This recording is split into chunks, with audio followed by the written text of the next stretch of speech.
Apo, pumasok ka na ng bahay, gabi na. Hindi ba't sinabi ko sa'yo huwag ka nang maglalaro sa labas pagsapit ng alas 6? Baka kuhanin ka ng halimaw sa gabi. Wala naman daw pong halimaw sa gabi, Lola. Ang sabi ni Manong Junior, hindi daw sila totoo. Ay nakong bata ka, sa kanya ka naniniwala. Hindi naman dapat siya pagkatiwalaan.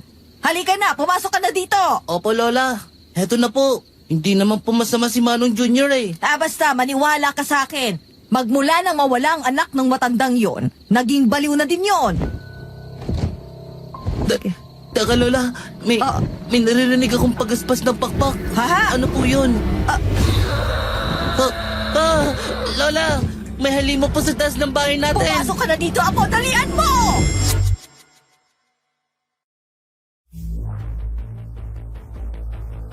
May pangyayari na ba sa buhay niyong hindi kayo halos makapaniwala na mangyayari yon sa buong buhay niyo? Tulad ng isang nakakapangilabot na pangyayari. Paano niyo ito haharapin? O tulad ng ibang tao, tatakbo din ba kayo? Pero paano kung kasama mo sa pangyayaring yon ang iyong mahal sa buhay? Anong uunahin mo? Ang sarili mo o ang iba? I-comment mo nga sa baba kung anong opinion mo sa mga tanong na ito. At gusto nyo din bang malaman kung ano ang nangyari sa bata at sa kanyang lola o ano ang kanilang nakita? Halina't sama-sama tayong makinig at tapusin ang kwento hanggang dulo. Magandang araw, Sir Marvin, at sa buong team ng Sitio Pangil. Ako si Oscar, apo ng isang bantog na albularyo sa aming baryo noon. Tatawagin ko na lang siya sa pangalang Alberto. May katandaan na si Lolo Alberto. Hindi na din minsan makatayo ng walang alalay. Ngunit kahit ganoon, napakatalas pa ng kanyang pag-iisip. Kaya pa niyang magkwento sa amin ng iba't ibang pangyayari noong binata pa lang siya. At may isang pangyayaring tumatak sa aking isipan. Paniguradong ang aking ibang mga pinsan din ay hindi pa nakakalimot sa kwentong ito. Gusto ko sana itong ikwento sa inyo dahil madalas nakikinig ang aming lolo sa inyong channel. Bala ko sanang sorpresahin siya. Alam kong magugustuhan niya kung maririnig niya ang kanyang kwento. Naaalala ko pa, sinabi niya noon na nagsimula ang lahat sa pagdating ng isang liham at ang nakasaad doon ay may nanghihingi sa kanya ng tulong.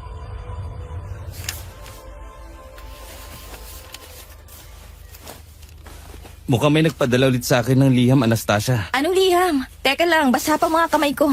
Kagagaling ko lang maghugas ng pinggan eh. Sinabi dito, kailangan nila ng tulong dahil ang kanilang lola ay may sakit na dinaramdam. Ibig sabihin ba niyan aalis ka na naman? Bakit ganyan ang boses mo, mahal? Hindi naman ako magtatagal. Patingin nga muna kung sagbayan yan. Baka yung malalayo na naman eh. Panigurado magtatagal ka kahit sabihin mong hindi. Teka lang. Nandito pala. Sa barangay... Oh, bakit ka huminto? sa may malapit lang. Anong sa may malapit? Sabihin mo sa akin kung saan. Oh, bakit mo tinatago sa akin yan? Alberto, akin na yan! Hoy!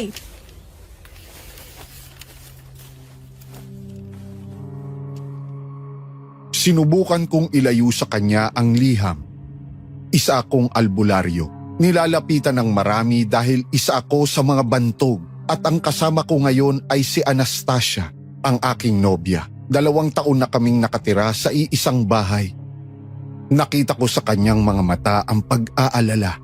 Alam niyang kapag nagsikreto ako, maaaring pupunta ako sa delikadong lugar.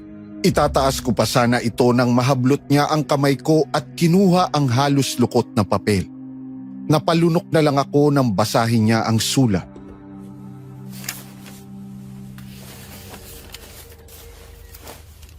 Teka, ang barangay na ito? Di ba nangako kang hindi ka na ulit pupunta doon, Alberto? Ngunit may nangangailangan ng... Pero hindi sa lahat ng pagkakataon kailangan mo magbigay ng tulong. Anastasia, mahal ko. Matagal na naman ang pangyayaring yun. Tapatin mo nga ako, ha? Bakit hindi mo maayawan ang pagpunta doon? Alam ko may iba ka pang rason kung bakit eh. Wala na. Nasa harapan mo na ako, Alberto. Huwag mong subukang magsinungaling. Dahil araw-araw pa din akong binabangungot, Anastasia. Gusto ko siyang puntahan para manghingi ng tawad.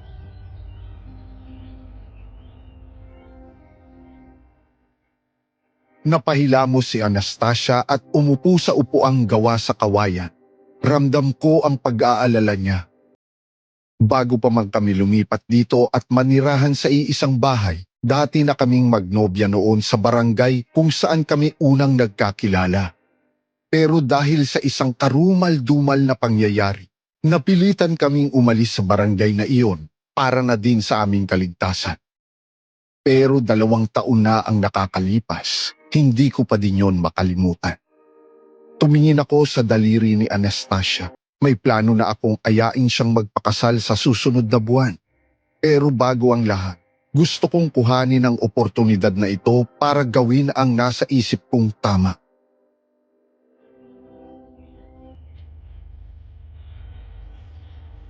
Hindi ka niya mapapatawad, Alberto. Pero umaasa pa din ako na... Hindi mo ba narinig ang sinabi niya bago tayo umalis? Papatayin niya tayo. Binantaan niya mga magulang ko na nasa ibang bayan nakatira. Hanggang ngayon nga para akong praning na iniisip ang kalagayan nila. Kaya gagawin ko to, mahal. Babalik ako sa kanya at kukuhain ko ang loob niya. Manghihingi ako ng tawad na hindi ako ang gumawa nun sa anak niya na baka... Pero kadugumang may gawa, Alberto. Hindi ko siya kadugo. Matagal ko na siyang sinumpa. Alberto, Kaya gusto kong itama ang lahat, Anastasia. Dahil kung tatakbo lang ako, anong pinagkaiba ko sa kanya?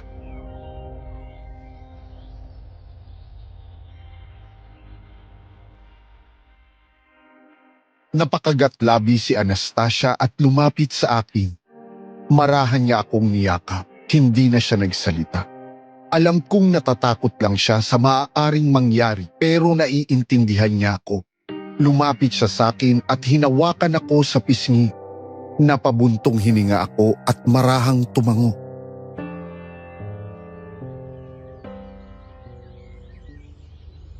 basta't ipangako mo sa akin na kapag alam mong delikado na babalik ka dito, ha? Walang mangyayaring masama sa akin, mahal ko.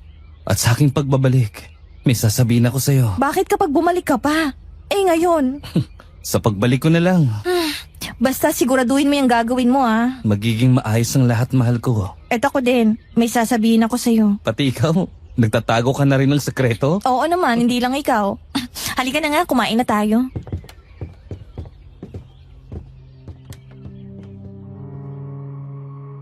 Tumango ako at sinamahan siya papunta sa kusina. Sabay kaming kumain pero habang nagsasalo kami, hindi ko mapigilang mapaisip sa nangyari sa nakaraan. Ang sinasabi naming kadugo ay ang aking ama. Sa buong buhay ko, wala siyang nagawang tama kahit sa pagpapalaki sa akin. Yun din ang rason kung bakit kami iniwan ng aking ina. At isang araw, may nabalitaan na lang akong ginawa ng aking ama.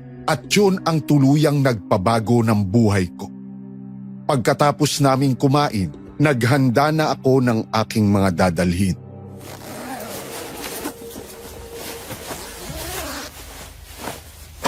Nagtimpla ako ng tsaa, mahal. Eto, oh. Maraming salamat. Gusto mo bang tulungan kita? Sige, halika, umupo ka. Para ngayon ko lang ikaw kwentuhan sa mga ginagamit ko sa panggagamot. Kadalasan kasi, yung mga dahon lang na naituro ko pa lang sa'yo. Oo nga eh. Kaya nga gusto ko din tingnan ka mag-ayos ng gamit mo. Ano to? Parang latigo? Ito? Mm. Gamit to ng dating nagturo sa aking maging albularyo. Si Manong Rando. Sumalangit nawa ang kanyang kaluluwa. Oo. Naalala kong bago siya atakihin sa puso. Dumalo siya dito sa bahay, di ba? Tama ka. At sa kanya talaga ako nakakuha ng inspirasyon na ipagpatuloy itong ginagawa ko. At ito, bigay niya to sa akin. Ano yan? Buntot pagi. Saan ginagamit yan? Para to sa mga aswang. Yan ang sinabi niya sa akin noon. At ito din gawa sa bakal na punyal. Teka lang, bakit mo kailangang dalhin yan?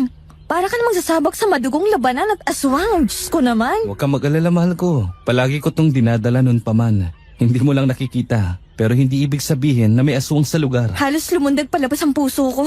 Ang mga aswang, alam kong maraming kwento na totoo sila. Halika nga dito, mahal ko. Ilang taon na ba tayo naninirahan sa baryo noon? Ang tagal na. Di ba? Wala namang kaso ng mga nagpapakitang aswang. Hindi ko naman sinasabing makakasalamuha ako sa paglalakbay ko. Papunta doon pero mas mabuting handa lang. Hindi nakakatulong ang paliwanag mo sa kabako, Alberto. Ganito na lang. Huwag mong isiping may ganong mangyayari sa akin. Tulad lang ng dati. Pupunta lang ako sa isang baryo at pagagalingin sila sa mga sakit nila. Ayoko mapahamak ka.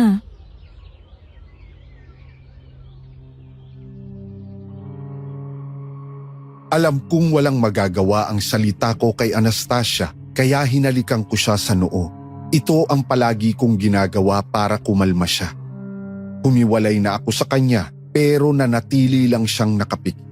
Hinalikan ko naman siya sa ilong at sa kabilang pisngi at unti-unti ko nang nakikitang gumuguhit ang ngiti sa kanyang labi. Nagmulat siya at nakita ko ang kanyang maluhaluhang mga mata. Ngumiti ako para ipakita sa kanyang magiging maayos ang lahat at hinalikan ko ang mata niya bago pa man tumulo ang kanyang luha. Hindi na nga siya nagsalita. Tinulungan niya na lang akong mag-ayos ng gamit ko. May mga gamot at iba pang pangontra sa aswang at mangkukulam ang dinala ko. Kahit alam kong hindi seryoso ang gagamutin ko, palagi ko lang dinadala ang mga gamit ko dahil yun ang una at huling habilin sa akin ni Manong Rando. Kinabukasan, naunang magising sa akin si Anastasia at sinigurado niyang nakakain muna ako bago umalis.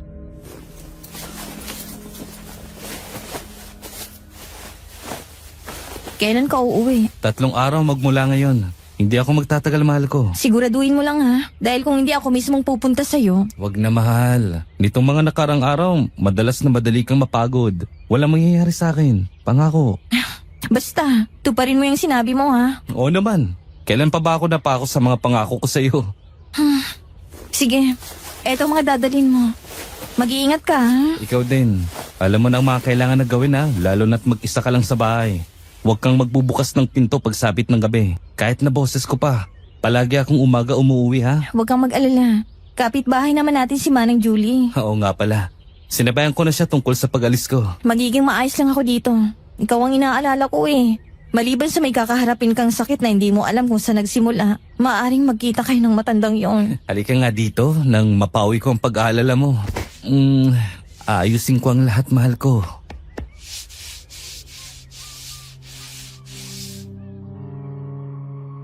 Tumango si Anastasia at inabot sa akin ang iba pang mga gamit ko. Dahan-dahan akong lumabas sa bahay at lumingon sa kanya nang sa huling pagkakataon. Ngumiti siya at kumaway sa akin. Kumaway din ako pabalik at sumakay sa nakita kong malapit na tricycle. Habang nasa biyahe, hindi ko mapigilang manalangin ng tahimik habang papunta sa aming baryo. Sa loob ng 2 taon na hindi ko pagbalik, hindi ko alam kung anong sasabihin sa akin ng ibang mga taong naninirahan doon. Lalo na't alam nila ang kwento tungkol sa aking ama. 30 minuto ang nakalipas. Dumating na ako sa aming baryo.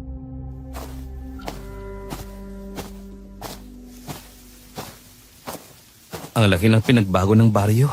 Halos hindi na makita ang loob dahil sa taas ng mga puno at damo. Para namang naging gubat na sa amin.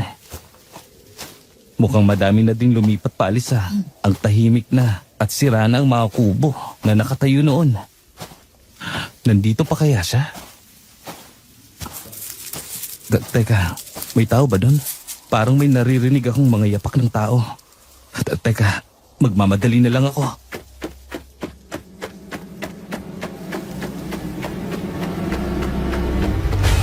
Anak ng... Anong ginagawa ng hayop na to dito? Sinong walang awang may gawa nito sa patay na kambing? Parang may kakaiba. Hindi na to ang dating baryong kilala ko. Kinakailangan ko na magmadali at pumunta sa bahay ni Aling Marion. Pangalan niya ang nasa liham.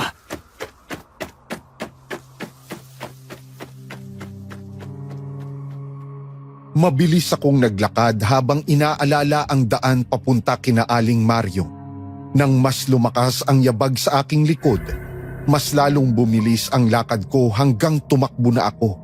Ramdam ko ang pagtagaktak ng pawis ko habang may hawak akong patalim na nasa loob ng dala kong gamit sa kabilang kamay.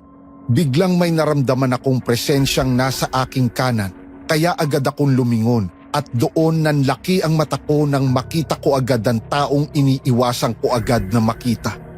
Napalunok ako. Hindi ko namalayan na ilang hakbang lang mula sa akin ay ang isang malaking bato, dahilan para matisod ako at malakas na tumama ang ulo ko sa ugat ng malaking puno. Nanlabo ang paningin ko, saka unti-unti akong nawalan ng malay. Bigla akong naalimpungatan nang may maramdaman akong matigas na kamay na sumasakal sa akin. Sinubukan kong huminga pero hindi ko magawa hanggang sa nawalan ulit ako ng malay.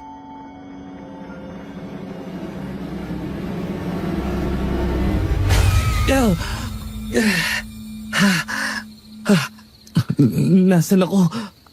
Kanina may sumasakal sa akin. Sino yun? Gabi na pala. Nakita ko kanina si Manang. Ibig sabihin, nandito pa din siya. Alberto! Teka, ikaw nga. Kian? Nandito ka. Bumalik ka. Anong ginagawa mo dyan sa damuhan? Anong nangyari? May nararamdaman akong humahabol kanina at bigla akong natisod. Tumama ang ulo ko sa matigas na ugat ng puno at nawala ng malay. Humahabol? Anong ibig mo sabihin? Halika, aalalayan kita. Ayos lang. Salamat.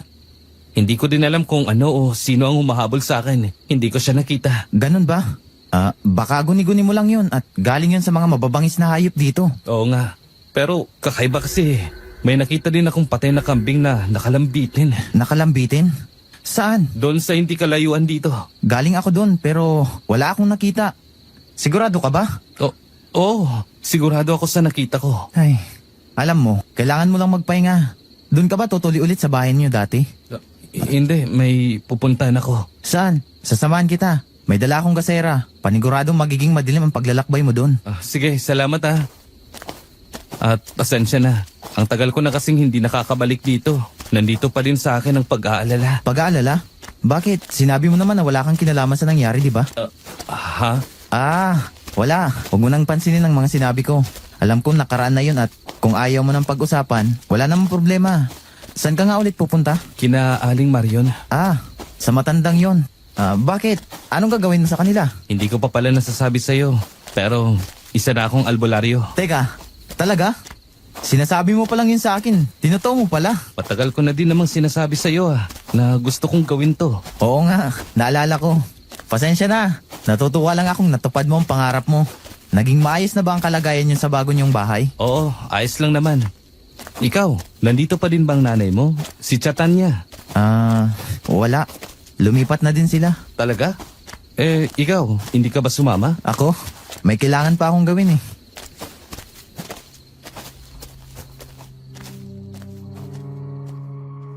Bago pa man ako makapagtanong ulit, huminto na si Kian at tumingin ako sa harapan. Nandito na pala kami sa bahay ni Aling Marion. May nararamdaman akong kakaiba sa paligid, pero winaksi ko lang muna ito at lumingon ulit kay Kian. Siya ay isa sa mga naging barkada ko noon dito sa aming baryo. Malapit kami sa isa't isa, pero kalaunan, naramdaman ko ang paglayo niya sa akin. Kimit lang siyang ngumiti sa akin saka tumalikod. Pero bago pa man siya umalis, huminto siya at lumingon sa akin.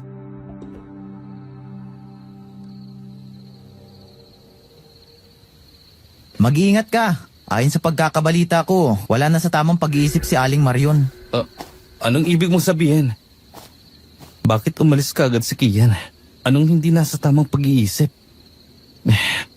Mukhang may tao naman sa loob. Tao po! Ako po ito, si Alberto. Ang albularyong binigyan niyo ng liham. Teka! Ang albularyo daw. Pero mama, natatakot ako. Baka hindi siya tao. Kung ano-ano ang sinasabi niyo ni nanay. Kailangan nga natin siyang gamutin. Bitawan mo ako. O isa! Magandang gabi po. Teka, Alberto? Ang anak ni Lando? Ikaw pala ang sinasabi nilang bantog na albularyo. Ako nga po, Manang Rosita. Magandang gabi po. Sige, pumasok ka, iho. Maraming salamat po.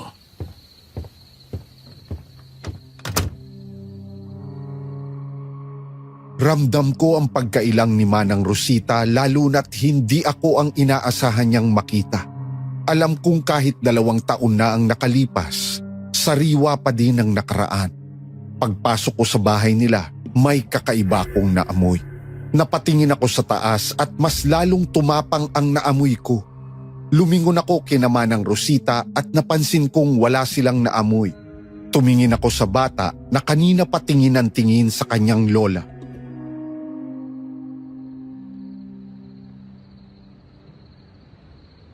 Ano po nangyari kay Aling Marion? Ilang taon ka na bang albularyo? 2 taon na. Alam mo ba ang ginagawa mo?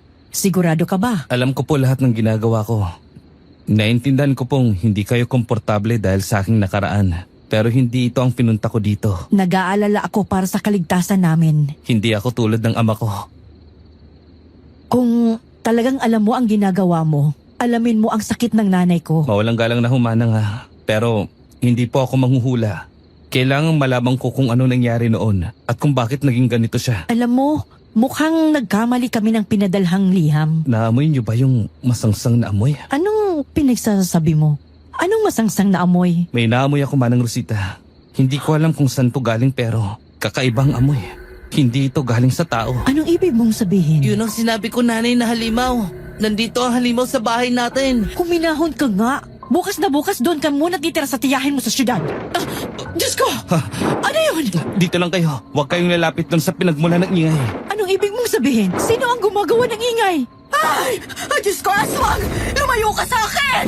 Anong nangyayari kay nanay? Anong aswang? Isang balbal. Ito ang sinasabi sa akin ni Manong Rando. Masangsang ang amoy at may kakayahang bangungutin ng mga biktima nito. Hindi ako makapaniwalang mayroong aswang sa aming baryo. Nasa panganib si Aling Marion. Palibutan niyo siya ng asin at bawang. Dalian niyo! Asin at bawang! Kuhain mo yung iba, panak! Nahihirapan na si nanay! Mabilis akong kumilos papunta sa parte ng bahay kung nasaan ang aswang. Agad kong kinuha ang asin at bawang na dala ko at hinagi sa bubong. Isang malakas na hiyaw ang pumalibot sa buong bahay bago nakarinig ako ng pagaspas ng pakpak. Ramdam ko ang pawis sa aking katawan. Hindi pa din ako makapaniwala na mayroong ganitong nilalang sa aming baryo. Ibinalik ko ang mga gamit ko sa lalagyan at lumingon. Nakita kong nakatayo at gulat si Manang Rosita.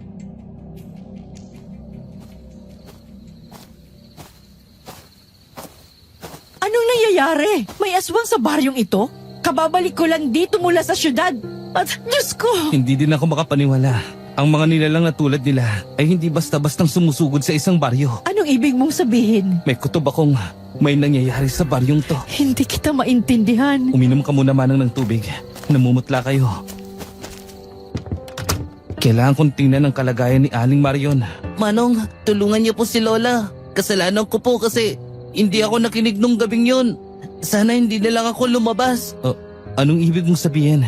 Anong nangyari, iyo? May halimaw na muntik na akong tangayin pero nahila ko ni Lola. Papasok sa bahay.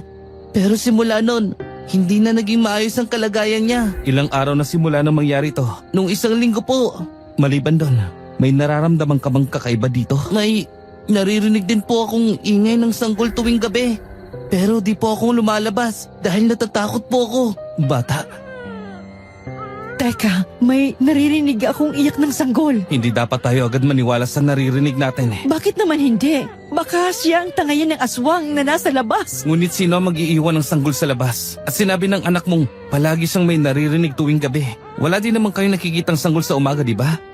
Ibig sabihin, hindi ito totoong sanggol. Anong ibig mong sabihin? Isa ding aswang ang sanggol? Mas maganda maging alerto tayo.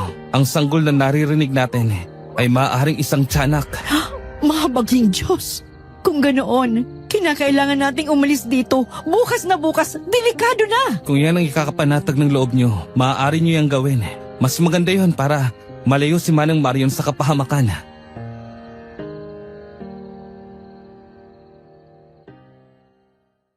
Napalingon kaming dalawa kay Aling Marion. Mahimbing na siyang natutulog pero pansin ko pa din ang pangangayayat ng kanyang katawan. Inayos ko naman ang mga asin at bawang na pumapalibot sa kanya at naglagay din ako ng bendita sa kanyang paanan bilang proteksyon niya. Bigla kong naalala ang aking ina na namatay dahil sa sakit. Napatikhim ako at lumayo saka tumingin kay Manang Rosita. Inayos ko ang mga gamit ko.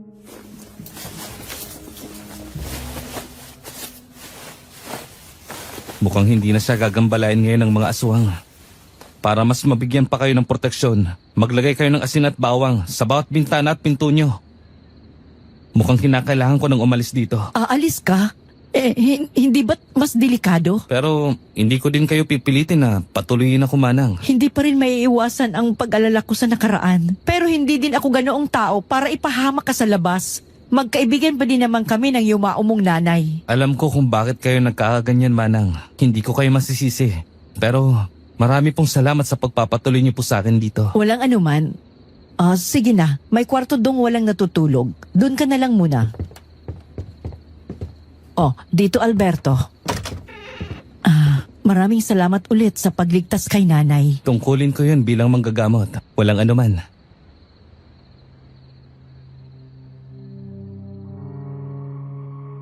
Tumango siya sa akin at pumunta sa kwarto kung nasaan si Aling Marion.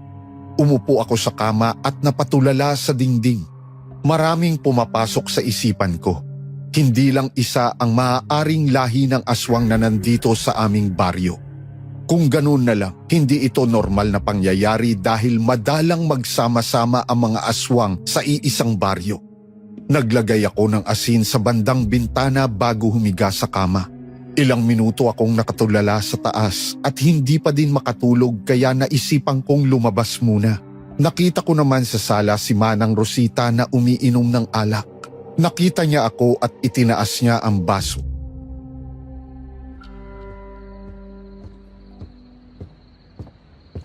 Hindi ka rin ba makatulog? Eto, makatutulong ito para makatulog ka ng maayos. Marami pong salamat.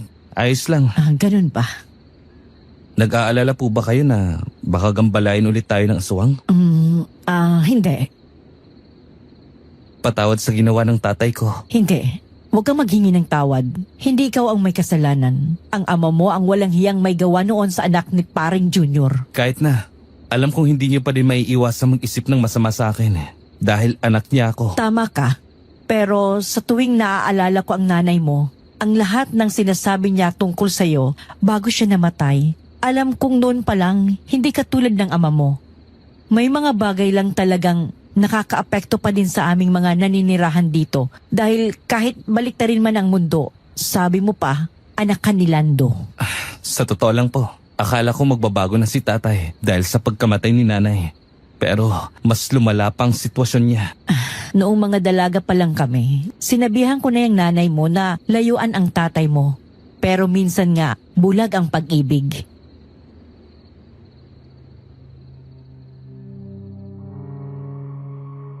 Biglang bumalik sa alaala ko noong mga panahong inaabuso din ni tatay si nanay. Yun din ang ibang rason kung bakit lumala ang sakit ni nanay dahil din kay tatay. Napayukom ako nang biglang pumasok din sa alaala ko ang panahong nakita ko ang babaeng nakahandusay habang umuulan at si tatay ay nakapatong sa dalaga.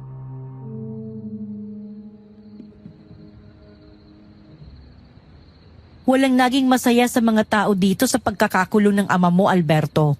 Kahit si Paring Junior, hindi na siya makausap. Palaging nasa bahay lang niya. Kayo po Manang, gagawin ko ang tama. Manghihingi ako ng tawad. Ang bagay na hindi maibigay ng tatay ko. Iho, hindi ko masasabing magandang ideya yan. May naririnig pa rin akong usapan sa tuwing makikita ni Paring Junior ang bahay ninyo. Palagi siyang nagagalit o nagwawala. Hindi ko po siya masisisi kung yun ang kanyang nararamdaman, Manang. Nawalan siya ng anak. Kung ano man ang magiging desisyon mo, Iho, mag-iingat ka. Lalo na't may mga halimaw na umaaligid sa ating baryo. Ang mas mabuti pa, bumalik ka sa inyo at kalimutan ng nangyari dito. Yun din ang gagawin ko, Alberto. Maraming salamat sa pag-aalala, Manang Rosita. O siya, nakakaramdam na rin ako ng antok. Mauna na akong matulog sa'yo. Nilagyan ko na rin ng asin at bawang ang bawat sulok ng bahay.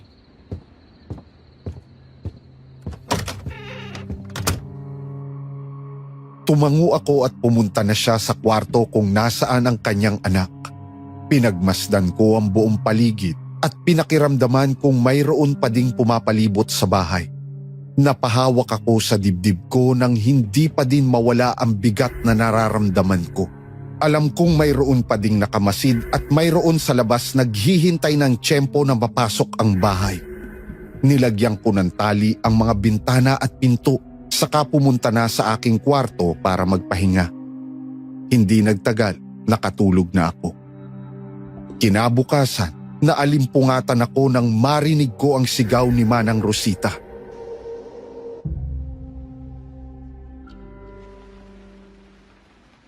Ang anak ko! Ang anak ko si Anton nawawala! Ano nangyari, Manang Rosita? Nagising ako ngayon na hindi ko kasama ang anak ko. Wala na siya sa tabi ko. Diyos ko! Imposible. Nakatali ang lahat ng bintana at pinto. Hindi ko alam kung anong gagawin ko kung mawawala siya, Alberto. Huwag po kayo mag-alala. Hahanapin ko sa Anton. Mula sa kusina. Hindi ito magagawa ng isang aswang. May pangontra akong nilagay. Ibig sabihin, tao ang may gawa nito. Anong ibig mong sabihin, Alberto? Kinuha ang anak ko ng tao? Pero sino? Huminahan po kayo, Manang. Aalamin ko lahat. Ang mabuti sa ngayon ay samahan mo muna si Aling Marion. Ngunit paano ang anak ko? Paano kung may nangyari sa kanyang masama? Maniwala po kayo sa akin. Walang mangyayaring masama sa kanya. May matalas akong pandinig. Kung sakaling kinuha siya ng purasahan, maririnig ko ang iyong anak. Ay, ibig sabihin, kakilala lamang natin? Yun ang aking hinala. Pero sa ngayon, sundin niyo muna ang sinabi ko. Hahanapin ko si Anton. Diyos ko! Mahabaging Panginoon, tulungan mo ang anak ko!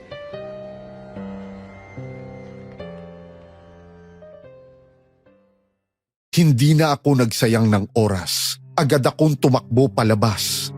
Bumungad sa akin ang bakuran ni Aling Marion na halos mukhang gubat na dahil hindi ito nalilinis.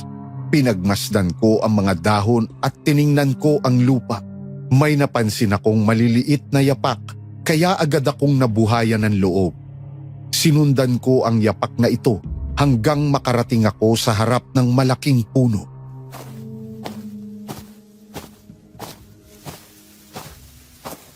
Anton! Anton, nasan ka? Alam kong nandito lang siya. Saan siya maaaring magpunta? Ano to? Anton! Bakit nandito siya at walang malay? Anton!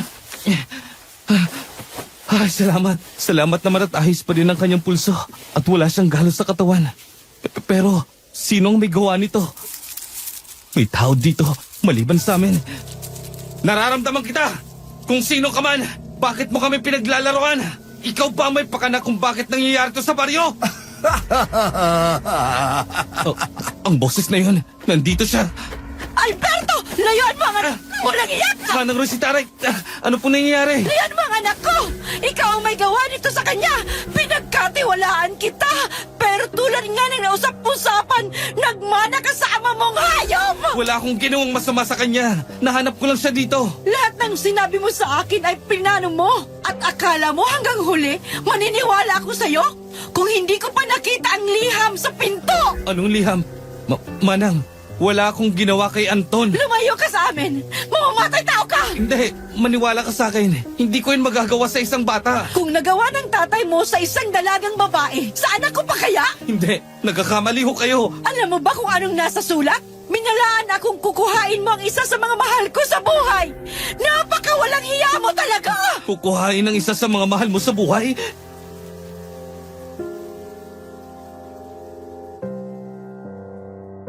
Dumagundong ang puso ko nang marinig ko ang sinabi niya. Ito ang eksaktong salita na sinabi ni Manong Junior sa akin. Nanginginig man ang paa ko. Pinilit kong tumayo at tiningnan si Manang Rosita. Naglakad siya pa atras habang yakap si Anton. Bigla kong naalala si Manang Mario. Nanlaki ang mata ko at tinuro ang bahay ni Manang Rosita.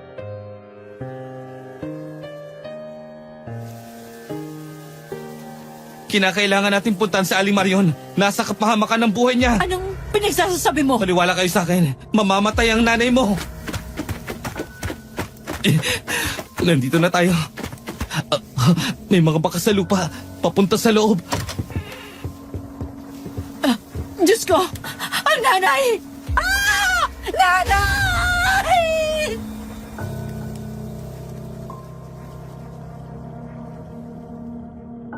Napaupo si Manang Rosita nang makita ang katawan ni Aling Marion na bulwak ang tiyan habang nakatali ang leeg sa taas. Kumalat ang dugo sa buong silid habang ako ay hindi makagalaw. Hindi ako makapaniwala sa nakikita ko. Alam kong hindi ito kagagawa ng isang tao, kundi halimaw. Ang lahat ng bawang at asin ay wala na sa kama ni Aling Marion. Biglang bumalik sa alaala ko ang tawa ni Manong Junior. Umiling ako ng maraming beses. Pilit kong iniisip na hindi totoo ang lahat at mali ang hinala ko. Dahan-dahan kong kinilos ang katawan ko at pumunta sa katawan ni Aling Marion para tanggalin ang tali nito.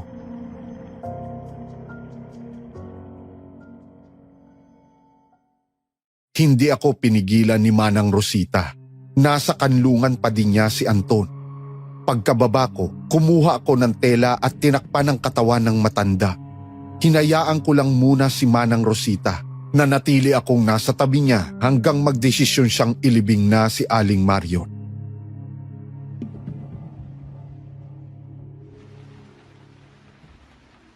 Wala akong pera upang magkaroon ng maayos na libing si nanay. Hindi ako makapaniwalang nangyayari ang lahat ng ito, Alberto. Ililibing natin siya ng maayos, Manang. Patawarin mo ako, hindi ko siya naprotektahan. Hindi. Ako ang naghihingi ng tawad dahil pinaghinalaan kita. Hindi ko alam na patibong pala ito ng mga halimaw. Huwag po kayong mag-alala. Sa abot ng makakaya ko, susubukan kong alamin kung sino ang may gawa nito. Sa ngayon, kinakailangan muna nating ilibing si Aling Marion at kailangan niyong umalis din sa baryong to. Ngunit mas malalagay ka sa kapiligruhan, iho, kung nakaya nilang gawin ito sa aking ina. Kung hindi ko lang inaalala ang kaligtasan ni Anton, ako mismo ang hahanap sa halimaw na yon. Mas mabuting unahin niyo muna ang kaligtasan niyo, Manang. Maraming salamat sa lahat, iho. Masakit sa akin ang nangyari kay nanay, pero kung wala ka, baka pati kami ay wala na din.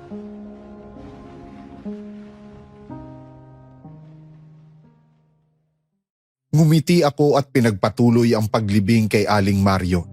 Pagkatapos, nag-alay kami ng dasal para sa kanyang kaluluwa saka pumasok na muli sa bahay. Nilinis namin ang dugo na nasa sahig at pagkatapos ng lahat, nag-asikaso na si Manang Rosita sa kanyang pag-alis. Umupo naman ako sa sala. Hindi alam kung anong sunod kong gagawin.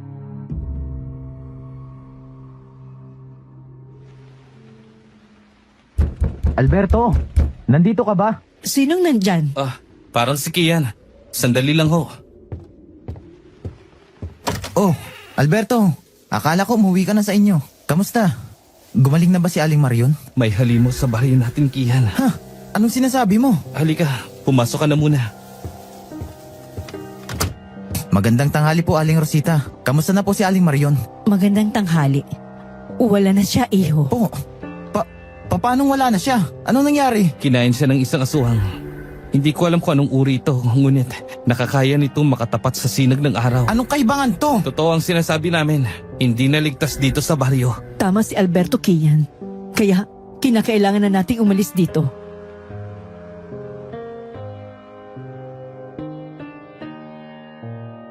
Hindi agad nakapagsalita si Kian.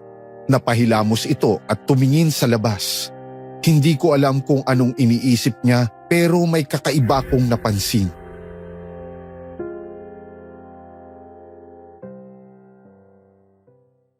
Biglang lumingon siya sa akin at hinawakan ako sa balikat. Nakita ko ang determinasyon sa kanyang mga mata. Bagay na hindi ko alam kung bakit niya ito nararamdaman ngayon.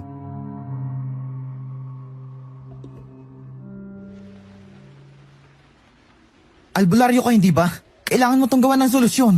Maaaring umalis ang lahat ng mga tao dito. Kung hindi aalis ang sinasabi mong aswang. Kuminahon ka muna. Kung ano man to nangyayari, ang mas mabuti ay lumipat na muna. Hindi ako lilipat.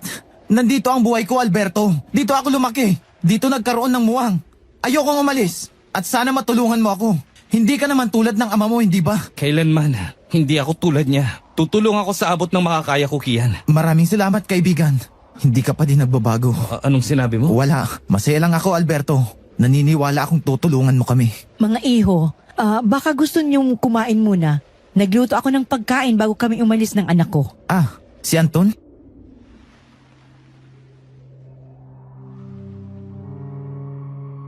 Tumango si Manang Rosita saka inimbitahan kami sa kusina. Hindi pa din mawala ang mabigat na pakiramdam ko habang kasama namin si Kian.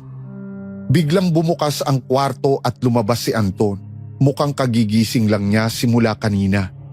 Agad namang lumapit si Manang Rosita at tiningnan ang kalagayan ni Anton. Sa gilid ko, napansin kong nakatitig din si Kian sa bata. Umiwas ako ng tingin at tumitig sa aking kutsara at tinidor.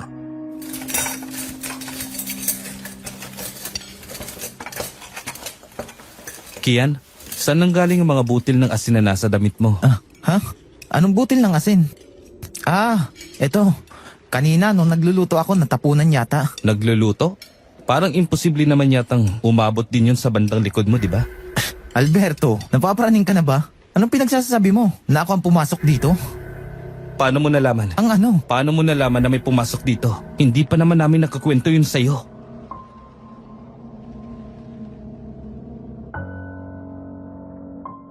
Nagkatitigang kami ni Kian. Nakita ko ang gulat sa kanyang mga mata.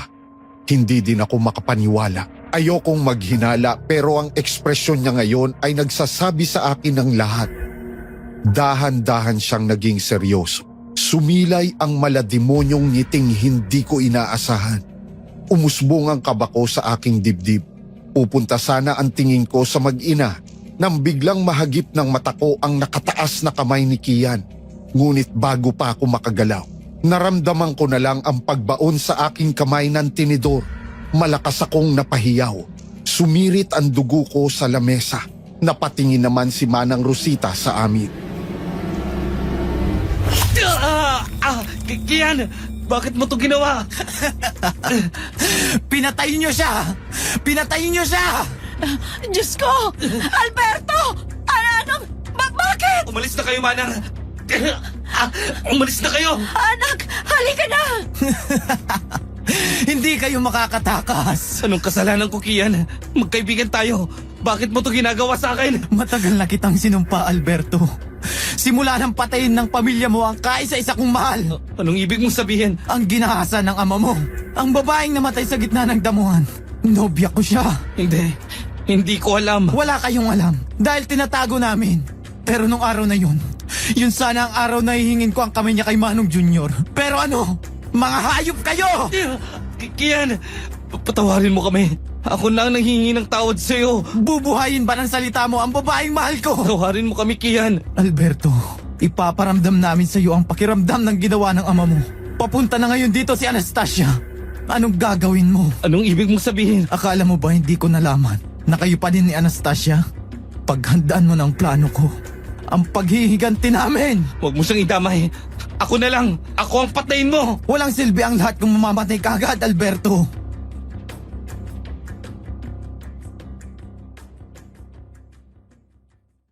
Tumayo siya at umalis. Pinilit kong tanggalin ang tinidor sa aking kamay. Nang magawa ko na ito, agad akong tumakbo palabas at hindi ko na nakita si Kian. Tanging malamig na hangin ang bumungad sa akin. Napasabunot ako sa aking buhok. Nagsimulang mamuo ang kaba sa aking dibdib lalo na't alam kong papunta ngayon dito si Anastasia. Sa may malayo, may nahagip akong figura ng tao. Nanigas ang katawan ko nang makilala ko kung sino ito. Hindi ko na naramdaman ang kirot sa aking kamay. Wala sa sarili akong tumakbo papunta kay Manong Junior pero pagkalagpas ko sa malaking puno, nawala siya. Hinihingal akong napahawak sa tuhod ko. Isa lang ang nasa isip ko. Alam kong kailangan ko mismong harapin ang kinatatakutan ko. Buong lakas akong tumayo at naglakad papunta sa bahay ni Mang Junior. Nawala na lahat ang iniisip ko ngayon kahit na ang kaligtasan ni Manang Rosita at Anton ay hindi ko na maisip. Pagdating ko doon, bumalik ang lahat ng alaala ko.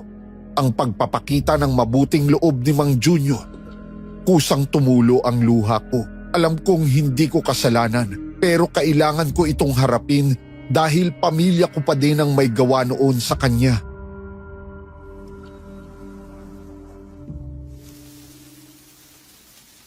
Manong Junior, hindi ko alam kung naririnig mo ako. Ngunit gusto kong sabihin, humingi ako ng tawad sa lahat ng ginawa ng ama ko sa anak niyo. Alam kong walang kapatawaran to, ngunit nagmamakaawa ako. Huwag mo nang idamay ang ibang mga mahal ko sa buhay. Kung gusto mong maghigante, sa akin na lang. Ako na lang ang patayin mo. Kahit ako, hindi ko mapapatawad ang ama ko sa ginawa niya. At kinakailangan niyang pagbayaran ng lahat. At ginagawa niya na ito, Manong Junior. Nakakulong na siya. Manong Junior, anong narinig kong ingay sa loob? Nasa loob ba si Manong Junior? Manong Junior, anong mga to? Puno ng mga litrato ng iba't ibang uri ng aswang ang kanyang bahay. Isa, dalawa, tatlo. Ang kunento sa akin ni Manong Rando, ang pag-iisa ng 10 aswang upang pamunuan ng isang lugar. Bakit ito ginagawa ni Manong Junior? Ito ang dahilan kung bakit nararamdaman kong maraming klase ng aswang ang pumunta dito sa aming baryo. At dito sa kanyang litrato, 2 na lang ang kulang. Ang manananggal na kumakain ng buntis. At ek-ek. At may nakasulat ditong bata. Hindi. Kung sakaling maboto, lahat ng taong naninirahan dito ay mapapahamak. Magaling. Tunay ngang isa kang bantok na albularyo. Manong Junior, Hindi ko inaasa na pagtalo mo, Alberto. Manong patawarin niyo ako. Hindi ko na yan gustong marinig iyo. Wala na yan sa bukabularyo ko. Nagmamakaawa ako. Huwag mong idamay ang mahal ko sa buhay. Ako na lang. Hindi mo hawak ang pangyayari, Alberto. Hindi ikot ang mundo mo dahil lang sinabi mo gusto mong ikaw lang ang madadamay. Huwag mong gawin to, Manong. Madadamay ang ibang tao. Wala akong pakialam. Noong namatay ba ang anak ko, may pakialam sila? Wala! Lahat ay nakalimutan na ang nangyari na. Para bang walang silbi ang buhay ng anak ko. Hindi totoo yan, Manong. Alam mo, iyo, hindi pa kita inaasahan na magpunta dito. Hayaan mong tulungan kitang bumalik sa lugar kung saan ka dapat nandun. Hindi. Lumayo ka sa akin. Alam mo bang naandito na ang nobya mo?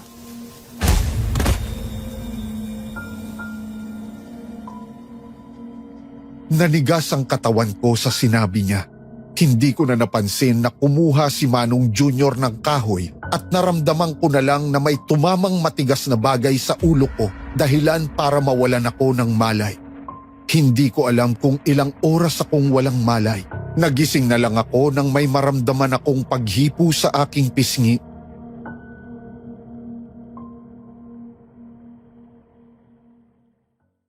Biglang nanuot sa aking ilong ang isang pamilyar na bango. Pusang pumintig ang aking puso. Dahan-dahang nagmulat ang aking mata at kahit malabo pa ito ay agad kong nakilala kung sino ang nasa harapan ko. Hindi pa ako agad naniwala at malakas na hinablot ang kanyang kamay.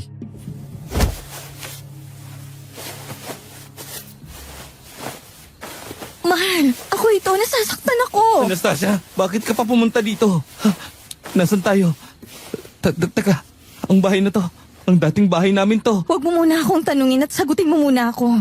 Bakit hindi mo sinabing muntik ka nang mapahamak sa gubat? Ano nangyari doon, ha? Kung hindi lang ako sinulatan ni Kian, hindi ko malalaman. Sinulatan? Hindi. Kailangan nating umalis dito. Anong nangyayari sa'yo, Alberto? Hindi ka dapat nandirito. Bakit ka ba naniwala sa liham? Anong ibig mong sabihin? Alam mo bang umiiyak ako habang papunta ako dito? Iniisip ko kung napano ka na, tapos ito ngayon parang kasalanan ko pa. Hindi, Anastasia. Makinig ka sa akin. Delikado Gising ang... ka na pala, Alberto. Kian, anong ginagawa mo dito? Hindi mo na ba naaalala? Ako ang nagligtas sa'yo. Anong nagligtas? Kasama ka sa... Alberto, bakit mo sinisigawan si Ian? Siya na nga nagmagandang loob sa'yo eh. Huwag kang maniwala sa kanya. Huwag kang lalapit sa Kian na yan. Huwag kang lalapit sa kanya. Huwag kang lalapit sa kanya, Kian. Teka, ano to? Bakit ba nakatali ang aking isang paa? Alam ko magiging ganito ka, kaya pinili mo na naming itali ka. Pasensya ka na, Anastasia. Hindi ko alam kung anong nangyari sa nobyo mo. Anong nilili lang niya tayo? Maniwala ka sa akin. May aswang sa baryong to. Ito nga ang sinasabi ko sa iyo, Anastasia. Kahapon niya pa akong kinukumbinsi na mayroong aswang. Hindi ko alam kung kaluluwa ang sumanib sa kanya dahil kailanman walang aswang dito sa ating baryo. Anastasia, maniwala ka sa akin. Tanggalin mong tali ko. Ang mabuti pa magpahinga ka muna, Alberto. Hindi ko alam kung ano nangyari sa'yo. Oh, Manang Rosita, nakapag-init na ba kayo ng tsaa? Mas mabuting bigyan mo muna si Alberto ng mawala ang kaba. Manang Rosita, bakit nandito ka? Tumutulong siyang gumaling ka na, Alberto. Nandito lang kami para sa'yo kaya huwag kang mag-alala. Manang, nasan si Anton? Si Anton? Pinauwi ko na sa amin. Bakit mo hinahanap? Anong nangyayari sa inyo, Manang? Binantaan ba kayo ni Kian? Alberto, bakit mo palagi sinisisi si Kian? Dahil siyang kalaban dito, Anastasia. Lumayo kayo sa kanya. Kalaban! Siyang tumulong sa'yo nang nasa gubat ka. Hindi ako nasa gupat. Pumunta ako sa bahay ni Manong Junior at nakita ko ang binabalak niya. Bubuin niya ang 10 lahi ng aswang at ang lahat ng to ay sasaktan ng mga taong naninirahan dito. Alberto, nagmamakaawa ko. Alam kong marami kang pinagdaanan simula nang bumalik ka dito pero wag namang ganito. Maniwala ka sa akin.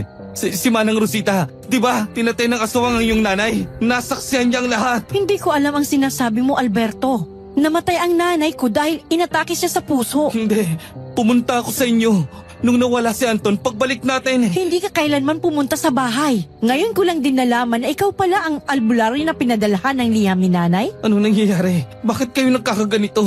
Alam ko ang lahat ng nangyari pero... Alam mo, Alberto, kailangan mong magpahinga. Kapag naaalala mo ng lahat, pwede mo akong sabihan. Nandito lang ako.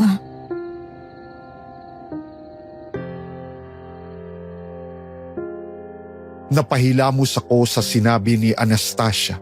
Tumingin ako kay Kian at nakita ko ang pagsilay ng kanyang malademonyong ngiti. Alam kong pinaglalaruan nila ako at hindi ako papayag na madamay si Anastasia.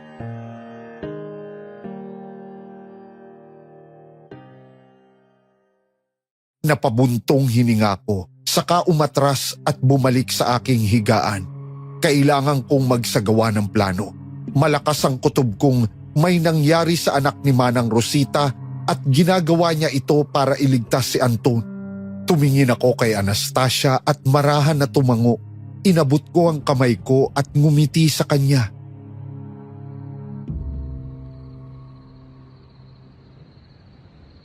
Mukhang kailangan ko nga ng pahinga.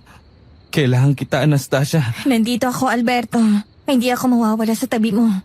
Hahawakan ko lang ang kamay mo. Matulog ka lang muna. Sige, huwag kang aalis sa tabi ko ha. Ilagay mo lang muna Manang ang tiya dyan sa lamesa. Mabuti tuminahon ka na, Alberto. Hawak ko ang buhay ng nobya mo. Kung gusto mo siya makalabas ng buhay, huwag kang gagawa ng ikakapahamak niya. Magpahinga ka muna ha. Tama nga ang hinahala ko. Sige, iiwan ko lang muna kayo ha. Sabihan mo lang ako, Anastasia, kung may kailangan kayo. Alam mo na ang kondisyon ni Alberto. Maraming salamat, Kian. Mag-ingat ka lalo't gabi na. Ayos lang ako. Ikaw, Manang, dito ka lang muna. Walang katulong si Anastasia. Dito lang muna ako. Sige, mauna na ako sa inyo.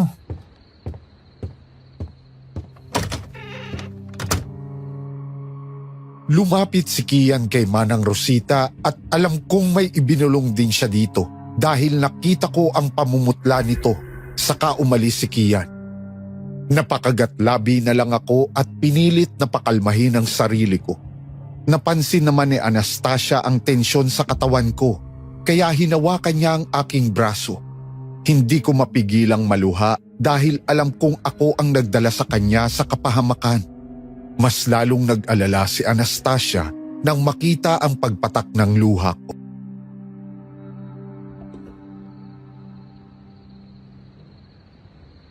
Ayos ka lang ba, Alberto? Oo, ayos lang ako. Ikaw, wala bang ginawa sa'yo? Wala bang masakit sa katawan mo? Wala naman. Bakit? Wala. Dito ka lang ha. Kahit nasan ka magpunta, dapat kasama mo ko. Alberto, bakit parang balisa ka? Saan ka ba nagpunta? Masakit sa akin na hindi ka naniniwala sa sinasabi ko, Anastasia. Pero itatama ko ang lahat. Lalabas ka dito ng ligtas. Hindi kita maintindihan. Nag-halusinasyon ka ba? Ang sabi sa akin ni Kian, simula nang pumunta ka dito, may nakikita ka mga bagay na hindi naman nila nakikita. Kilala mo ko, Anastasia. Sa lahat ng tao na inaasahan kong maniniwala sa akin, ikaw ang una. Alberto, nag-aalala lang naman ako. Kung may kinakaharap kang ng problema, tutulungan kitang ayusin yan. Wala naman na dito si Manong Junior. Wala na dito si Manong Junior? Sinabi yan sa'yo ni Kian? Oo, matagal na. Nakita ko mula sa malayo na parang wala na nakatira sa bahay ni Manong Junior. Kaya imposible na makita mo siya dito. At gusto ko maging maayos ka na. Dahil magiging ama ka na, Alberto. Ano? Anong ibig mong sabihin magiging ama na ako? Buntis ako, Alberto. Mabubuo ng pamilya natin.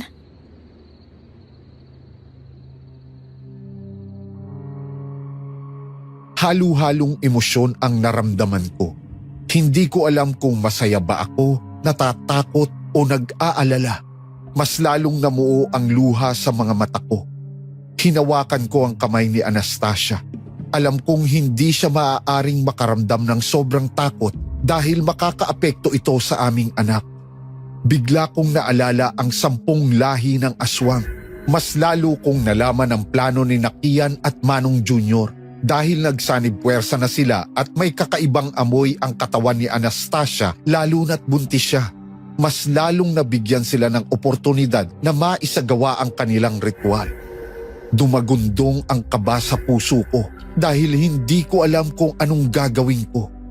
Hinigpitan ko ang hawak sa kamay ni Anastasia at niyakap siya.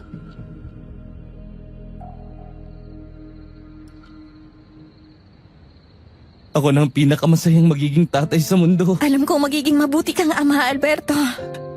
Alam mo, ititigil ko na to. Hindi na ako magkukwento ng mga kakaiba at hindi makatotohanan. Maaari mo na ba akong pakawalan? Yung pagkakatali ko, Anastasia? Hindi ko kaya nakikita kang nakatali. Oo naman. Pasensya na't kailangan itong gawin sa'yo. Alam ko naman na hindi ka tipo ng lalaking mawawala ng kontrol sa sarili. Maraming salamat, mahal ko. Pwede ko bang hawakan ang tiyan mo? Oo naman. Hindi ba masyadong malaki ang tiyan ko? Dahil nung nakaraang buwan ko lang nalaman. Gusto ko sanang sabihin ito sa'yo noong bago ka umalis. Pero gusto ko masorpresa ka. Alam mo, bukas na bukas, uuwi na tayo. Magpapakonsulta tayo sa doktor para malaman ang kalagayan ng anak natin. Talaga? Wala ka nang aasikasuhin dito? Wala na, mas mahalaga ang anak natin, Anastasia. Halika nga, mukhang pagod ka na. Madalas kasi akong mapagod at antukin. Higpitan mo pa nga ang yakap mo. Baka maipit ang anak natin. Ikaw talaga. Matutulog na ako, mahal. Babantayan kita at hindi ako aalis sa tabi mo. Huwag kang mag-alala.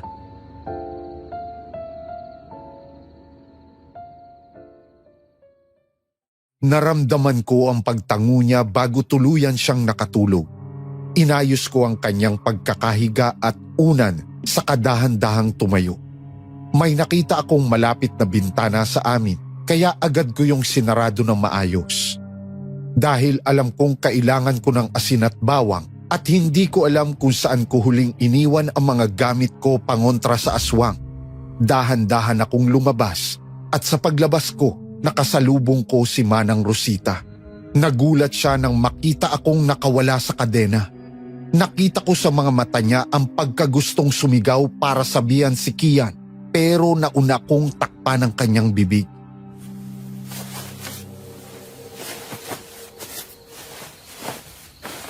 Malalagay sa panganib ang anak ko. Wala silang balak na pakawalan ng anak ko. Dahil totoo ang sinasabi kong binubuo nila ang 10 lahi ng aswang. At ang kinakailangan nila lamang ay ang buhay ng isang buntis at bata. Anong ibig mong sabihin? Kung hindi tayo kikilos, mamamatay ang anak mo. Alay siya sa 2 pang aswang. Hindi.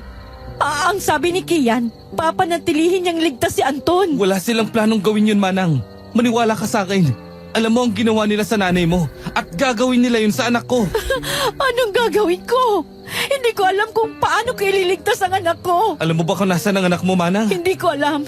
Malapit na kami sa labas ng baryong ito nang hinarangan kami ni Kian. Kinuha niya si Anton at minalaan akong kung hindi ako susunod sa utos niya, ay papatayin niya ako. Kaya ginawa ko ang sinabi niya. Hinintay ko si Anastasia dumating.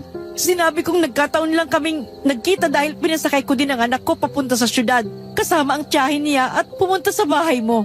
Nagulat na lang ako nang makita kitang walang malay at agad naman na lumapit si Anastasia sa'yo. Ano pang ginawa o sinabi ni Kian? Sinabi niyang hindi ka pa nakakalaya sa nakaraan kaya kahit wala na dito si Paring Junior, para kang baliw na hinahanap siya hanggang napunta ka sa gubat. At noong oras na yon, nakaramdam ng pagkasuka si Anastasia. At doon namin nalaman na buntis siya.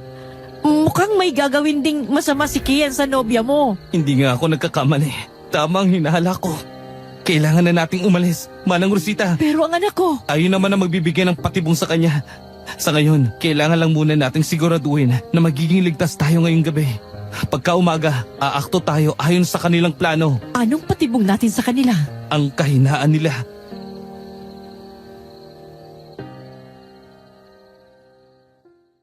Tumingin ako kay Manang Rosita at nakita ko siyang tumango.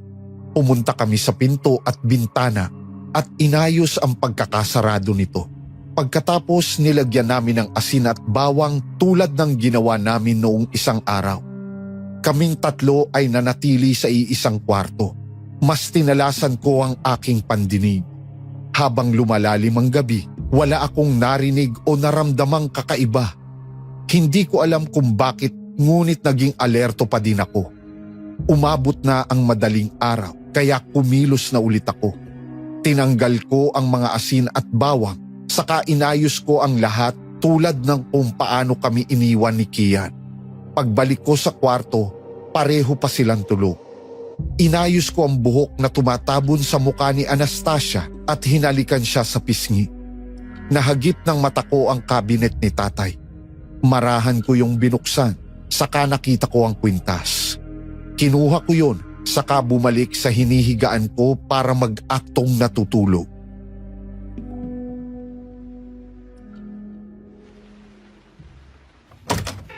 Kian, nandito ka na pala. Bakit walang kadena si Alberto? Tinanggal kagabi ni Anastasia. Sabihin mo sa akin lahat ng nangyari. Nag-usap sila kagabi ni Anastasia.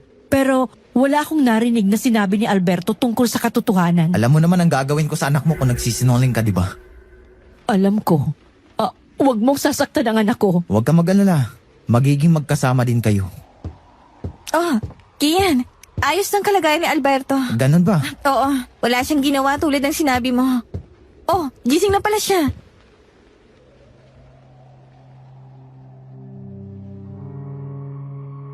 Walang emosyon akong humarap kay Kian bago ngumiti kay Anastasia. Mula sa gilid, nakita ko ang mataman na pag-oobserba sa amin ni Kian. Pinantayan naman niya ang titig ko. Mahigpit kong hinawakan ang nasa kamay kong kwintas. Marahan akong ngumiti, saka mabilis yung pinakita sa kanya. Nakita ko naman ang pagkagulat sa ekspresyon niya at bago pa man siya makagalaw, agad kong kinuha ang oportunidad na yon para ibalibag siya sa sahig at ipitin ang likod niya gamit ang tuhod ko. Hindi naman siya agad nakagalaw. Bago pa man nila maproseso ang ginagawa ko, hinampas ko ang batok ni Kian dahilan para mawalan ito ng malay.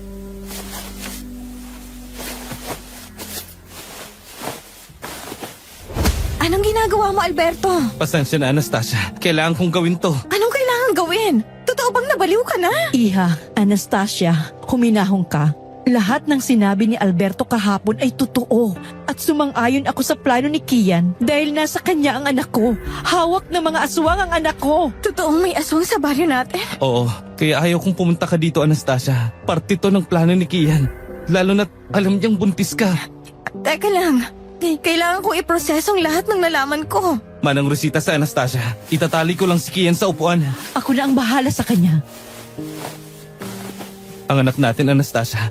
Kailangan lang nating makaalis dito at magiging maayos na din ang lahat. Ibig sabihin, aswang si Kian? Hindi, isa lang siya sa tumutulong sa ritual na isinasagawa ni Manong Junior. Manong Junior, hindi ba't wala siya dito? Nandito siya, Anastasia.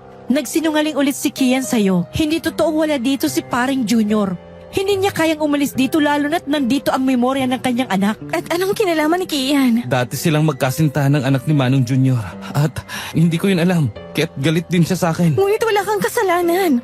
Biktima ka din lang ng sarili mong ama. Ngunit pamilya niya ako. Kadugo lang pero hindi ikaw ang gumawa. Mahal, hindi maganda sa anak natin ng malakas na emosyon. Masahilan ang pagbubuntis mo, lalo na't halos 2 buwan pa lang. Dahil ayokong palagi kanilang sinisisi.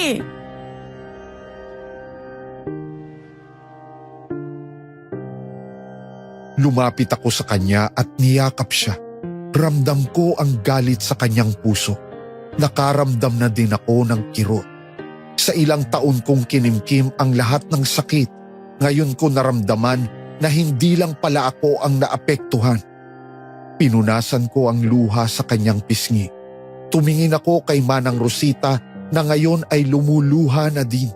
Napatingala ako at inipon ang buong lakas ko. Humiwalay muna ako kay Anastasia at lumapit kay Kian. Kailangan naming malaman kung nasaan ang anak ni Manang Rosita.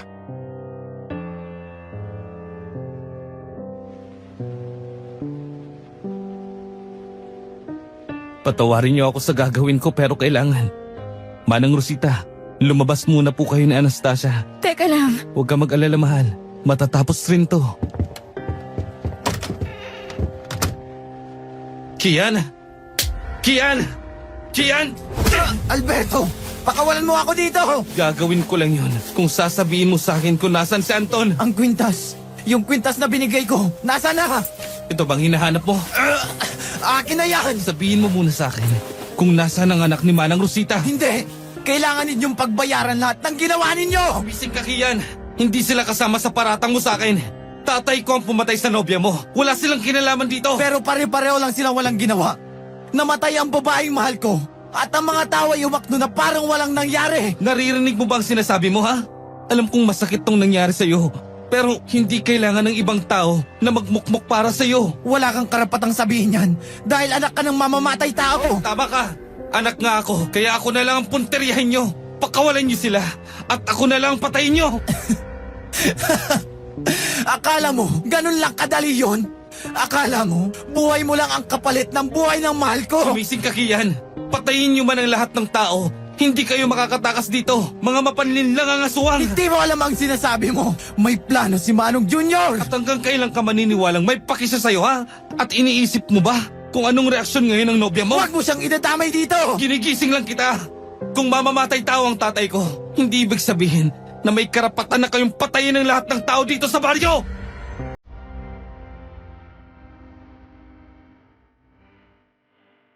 Napahinto siya. Sa kaunting sandali, nakita ko ang pag-aalinlangan sa kanyang mga mata. Biglang nabuhayan ang loob ko. Alam kong may pag-asa pa. Lumapit ako sa kanya at hinawakan ang balikat niya. Desperado na akong makalabas sila dito at makaligtas. Biglang bumalik ang walang emosyon niyang ekspresyon.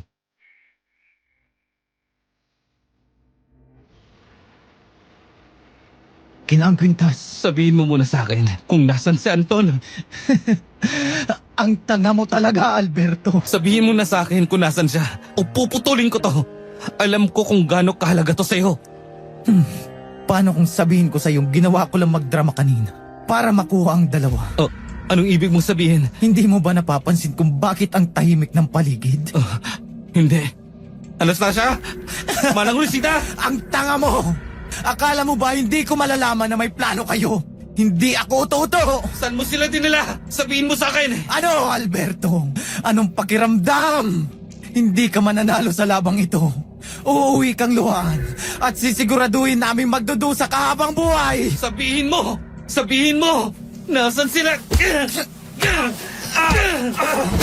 Ano? Nasaan sila? Hindi mo sila mahanap hanggang mamayang gabi, Alberto.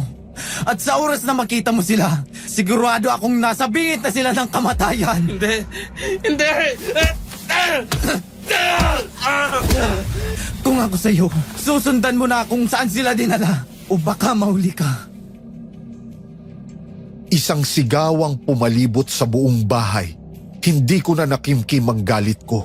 Itinaas ko ang kamao ko at paulit-ulit na sinuntok ko si Kian hanggang sa manghina siya. Hindi ko na halos makilala ang sarili ko. Ilang suntok pa ang pinakawalan ko at lumayo na ako sa kanya. Tumakbo ako papalabas ng bahay at pilit kong tiningnan ang paligid sa posibleng pinuntahan ng kumuha sa kanila. Maraming pumapasok sa isip ko pero pilit kong pinakalma ang sarili ko at naghanap ng magtuturo sa akin kung saan siya dinala. Nang wala akong makita, buong galit akong pumasok ulit sa bahay at pinuntahan si Kian at kinwelyohan. Sabihin mo sa akin kung nasan sila. Hindi ko sasabihin. Wala ka na ba talagang kabutihan dyan sa puso mo, Kian? Para sa mahal ko ang lahat ng ginagawa ko. Kailangan kong ipagiganti siya tulad ng sinasabi ni Manong Junior. Peste, Kian! Naririnig mo bang sinasabi mo, ha? Hindi ang nobya mo ang may sabi niyan. Ang tatay niya. Alam mo kung anong klaseng babae siya, di ba? Bakit mo kailangan gawin to sa ibang tao? Ako na lang! Ako na lang, Kian! Akala mo magiging madali lahat sa'yo, Alberto, no? Pwes hindi! Alberto, sa wakas, ikaw din ang bumuo ng lahat ng plano ko. Saan mo dinala sina Anastasia? Kung hindi niyo sasabihin, lalabanan ko kayo hanggang Sa pagbuhatan mo ko ng kamay, Alberto, mauna ang anak ninyo ni Anastasia. Hindi, huwag mo siyang sasaktan. Anong pakiramdam ng nasa kapamakan ng anak mo, Alberto? Masakit! Parang tinutusok ng karayom. Sa ilang taong lumipas, wala akong ginawa kundi magplano kung papaano ko kayo pahirapan. Kung papaano ninyo mararamdaman ang lahat na dinanas ko. At sa wakas, nang dahil sa pagkikipagsanib puwersa ko sa kadiliman, mangyayari na ang gusto ko. Nagmamakawa ako, Manong Junior. Walang kinalaman si Anastasia sa ginawa ng ama ko. Sinumpa ko noong paman na kung sino ang konektado sa inyong pamilya ay mamamatay. Anong gagawin ko? Kung kailangan kong putulin ng parte ng katawan ko ngayon, gagawin ko. Gustong gusto ko ang pagiging desperado mo. Kapalit ng pamilya ko. Kaya Manong Junior, nagmamakawa ako sa inyo. Pag-iisipan ko. Pero ngayon, gusto kong ibigay mo sa akin ang hintuturo mo. Gagawin ko. Gagawin ko. Agad akong naghanap ng kutsilyo at ang nakita ko lang ay gunting. Mabilis ko yung kinuha at nanginginig ang kamay kong itinapat yon sa hintuturo ko. Inalala ko ang sitwasyon nila Anastasia para mawala ang pag-aalinlangan ko. Mabilis kong inangat sa ere ang gunting at tinusok ang hintuturo ko. Isang malakas na hiyawang pinakawalan ko. Hindi pa ito agad naputol dahil sa tigas ng buto ko. Nanghihina ang kalamnan ko pero inangat ko ulit sa ere ang gunting at walang tigil na tinusok ang hintuturo ko.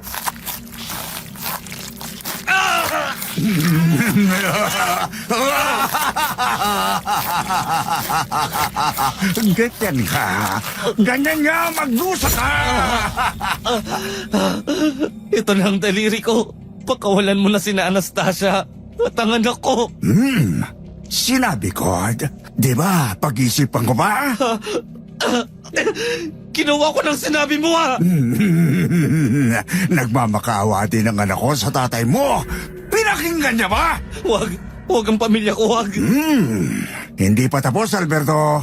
Sa ngayon, ikaw naman ang bahala sa kanya. Kian? At baka hindi mo pa nalalaman ang nangyari sa ama mo. Bago ka mamatay dito, sasabihin ko sa iyo. 2 araw na siyang patay, Kian. Alam mo kung anong ginawa ko? Nagpadala ako ng lason sa kaaway niya sa loob. At alam mo na kung anong sunod na nangyari, di ba?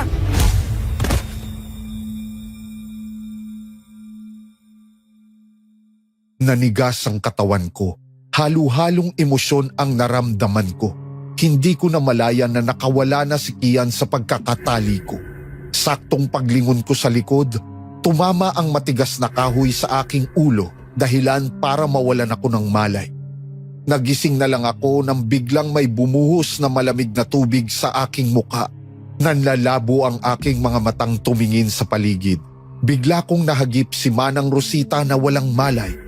Agad akong nabuhayan at nakita ko si Anastasia na nakasandal at wala ding malay katabi ni Manang Rosita.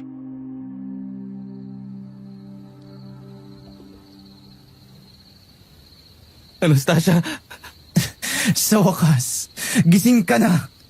pakawalan mo si Anastasia. Mamakaawa ako, pakawalan mo siya. Hindi kayo makakatakas dito, Kian. Sila ang huling alay sa 2 aswang na bubuo ng 10 lahi ng aswang.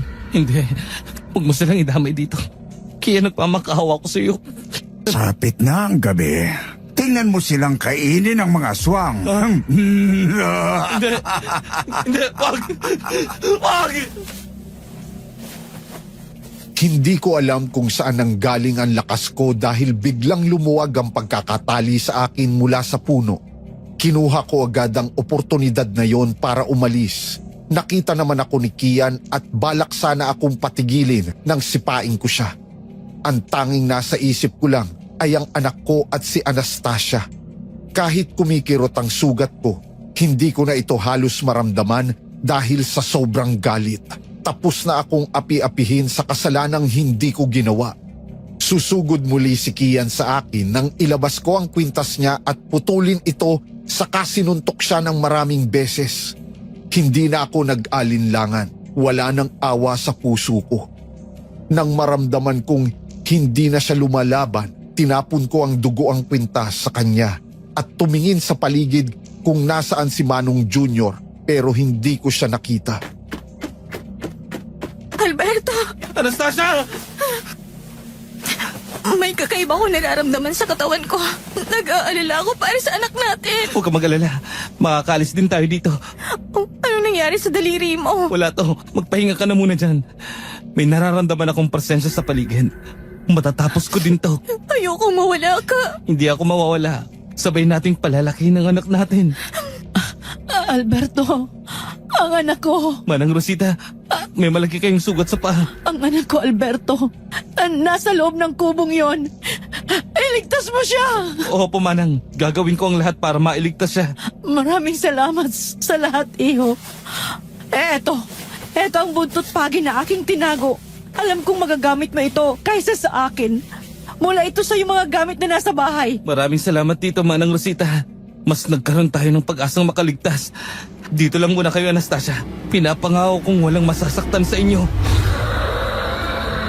Tumingin ako sa likod at nakita ko ang isang malaking asong may mapupulang mga mata at sa taas na may isang manananggal. Hinigpitan ko ang hawak sa buntot pagi at kinalaban sila. Bawat hampas ng buntot pagi, tumatama sa parte ng katawan nila kaya mas nanghihina sila.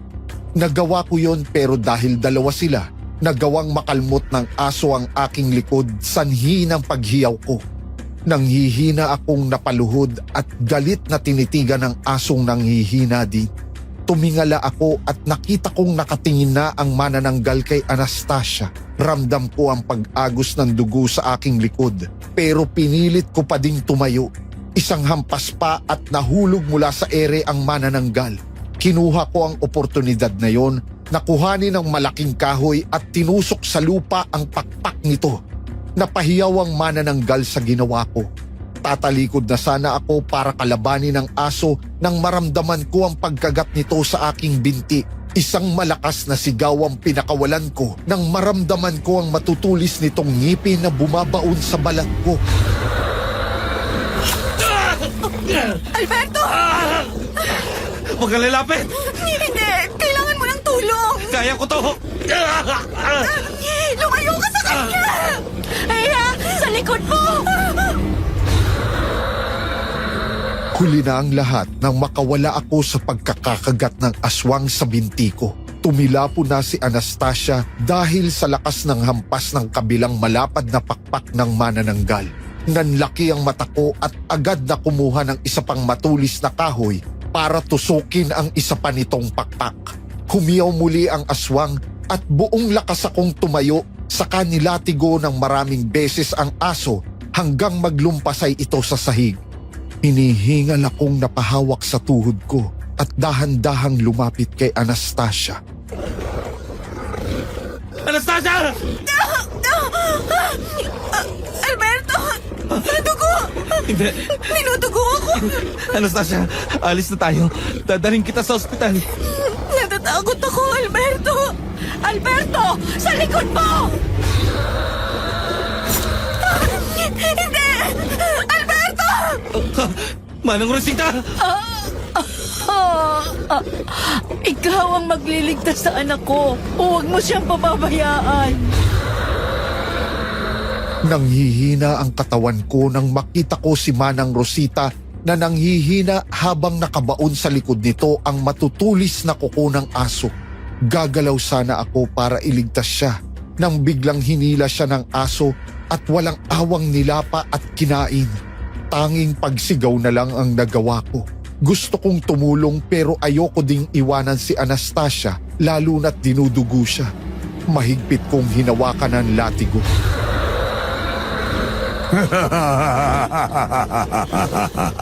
Sa wakas, isa na lang ang kailangan ihay na pagkain sa aswang.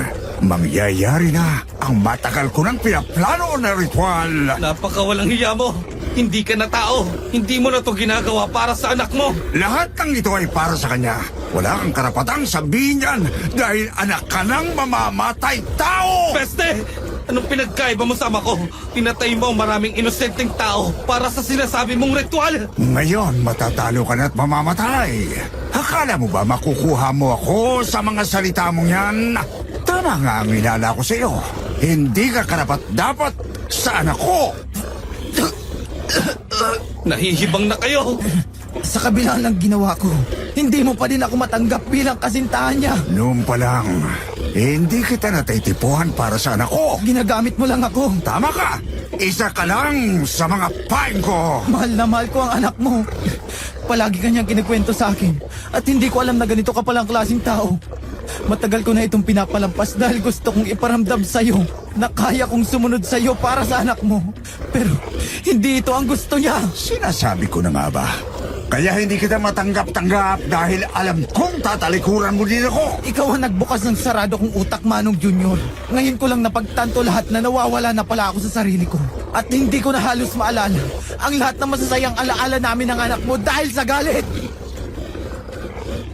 Tumingin lang ako sa kanila. Nagkaroon ng kaunting pag-asa sa aking puso. Hindi ako halos makapaniwala na mag-iiba ang pananaw ni Kian ngayong nasa bingit na kami ng kamatayan. Lumingon sa akin si Kian. Walang ekspresyon ang kanyang muka. Hindi ko alam kung anong nasa isip niya, pero taimtim akong nanalangin na sana tulungan niya kami. Isang malalim na buntong hininga ang kanyang pinakawalan at lalapit na sana siya kay Manong Junior nang makita kong nakuha niya ang atensyon ng malaking aso. Mas lumakas ang tibok ng puso ko, lalo na't nakita kong lumingon din si Kian sa aso. Naghanda na ako sa posibleng gagawin ni Kian at nagulat na lang ako nang biglang tumakbo siya palapit kay Manong Junior. Anong ginagawa mo? Lumayo ka sa akin. Huwag kang tumakbo, Kian. Masabulin ka ng kaswang. Bitiwan mo ako, Kian! Bitiwan mo ako! Hindi ko na kayang ipagpatuloy mo pa to, Manong Junior. Hindi na to tama. Sa lahat ng ginawa natin, mayroong ka pa na konsensya? At yan ang labis kong ikinasisi. Dahil maraming pagkakataong gusto kong huminto, pero hindi ko magawa. Hanggang sa maraming madamay na tao. Hindi mo mahal ang anak ko. Bitiwan mo ko! Alam niya kung gaano ko siya kamahal. At alam kong ito din ang gusto niya. Hindi ako halos makagalaw nang makita kong sumugod sa kanila ang aso at pareho silang nilapa. Bigla namang nakawala ang manananggal sa mga kahoy at lumapit din kay Manong Junior at tinangay ito sa ere. Nakita ng dalawang mata ko kung paano maghiwalay ang katawan ni Kian habang lumalabas ang mga laman loob nito na puno ng sigawan ng paligid.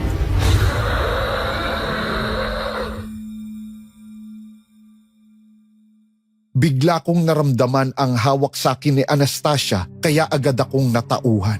Tumingin siya sa kubo kung nasaan si Anton at agad kong naintindihan ang ibig niyang sabihin. Buong lakas ko siyang binuhat at nagmamadali kaming pumunta sa kubo. Nang makarating kami doon, saktong narinig ko ang mabilis na takbo ng aso pero sa huli ay hindi nito kami naabutan. Isang malakas na kalampag ang ginawa nito sa pinto bago tumahimik ang paligid. Sa loob, nakita namin si Anton na walang malay. Hindi ko alam ang dahilan kung bakit siya nandito at hindi siya ginawang pain.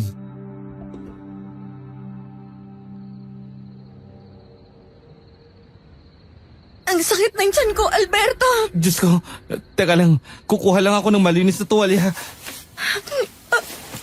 Alberto! Wala na! Anong wala na?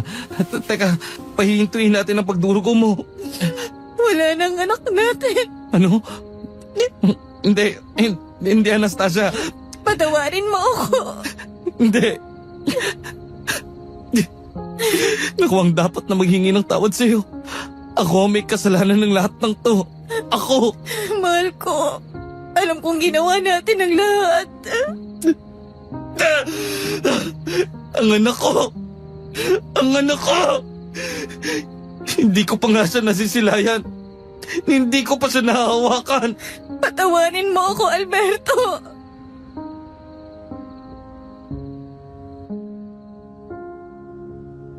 Nanatili akong nakayakap kay Anastasia. Lahat ng lakas ko ay nawala. Bigla kong naramdaman ang pangihina ni Anastasia kaya agad akong tumingala sa kanya.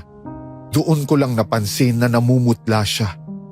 Agad na dumagundong ang puso ko at hinawakan ang mga kamay niyang nilalamig.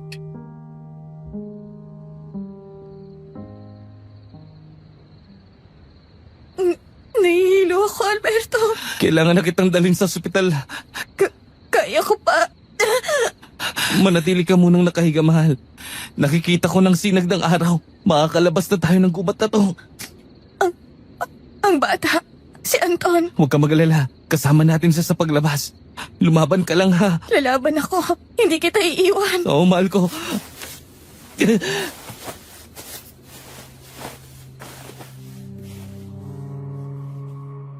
Buong lakas akong lumapit kay Anton at sinampa siya sa aking likod. Pagkatapos, lumapit din ako kay Anastasia at binuhat siya. Ramdam ko ang unti-unting pagbigay ng katawan ko, pero pinilit kong tumayo. Dahan-dahan akong naglakad palabas ng gubat. Hindi ko alam kung saan ako patutungo. Mapapaluhod na sana ako sa panghihina ng katawan ko nang biglang makita ko ang kalsada kung saan may mga sasakyang dumadaan. Gamit ang buong lakas ko, pumunta ako doon at agad na may nakapansin sa aming matandang lalaking nagmamaneho ng tricycle. Mabilis niya kaming tinulungan at dinala sa pinakamalapit na ospital. Pagdating namin doon, hindi ko namalayan na nawalan na ako ng malay at nagising na lang ako sa tunog ng mga makina sa ospital.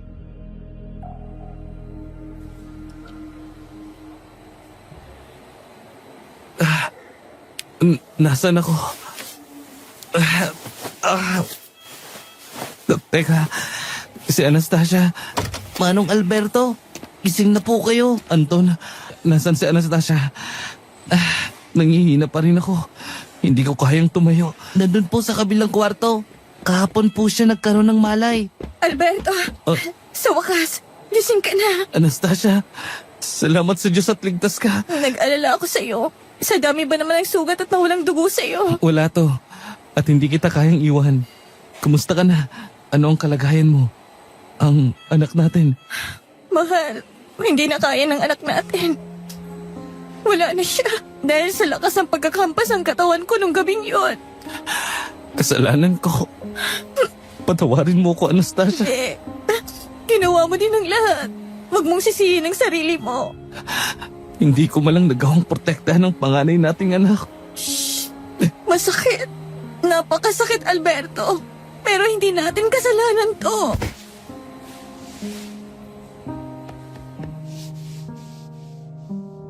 Napahagulgul na lang ako kasabay ng pagyakap sa akin ni Anastasia. Hindi ko pa din matanggap ang lahat ng nangyari. Nanatiling nakayakap siya sa akin hanggang pumalma ako.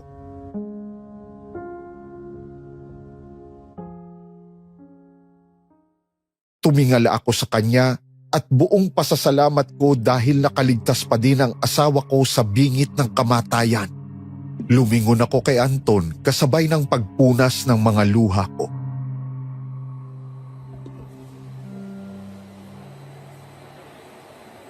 Malaking pasasalamat kung ligtas ka, Anton. Tinulungan po ako ni Manong Kian. Siya po ang nagtago sa akin dun sa kubo. Nanghingi siya ng tawad sa akin bago tinakpan ng aking ilong hanggang nawalan ako ng malay. Si Kian, Alam kong may parte kay Kia na salungat siya sa mga plano ni Manong Junior. Pero dahil sa galit at pagmamanipula ng matanda, nagawa niyang lahat ng yon. nang dahil sa ama ko. Alberto, alam kong magiging mahirap ang proseso pero kailangan nating matutong magpatawad. Ang lakas mo, Anastasia. Ikaw ang naghirap. Tayo Alberto. Hindi lang ako. Pero kung mananatili ang galit sa ating puso, paano tayo magiging masaya? Pero sa totoo lang, hindi ko kayang makalimutan at patawarin ang lahat sa nangyari. Pero alam kong makakaya natin dahil hindi tayo tulad nila.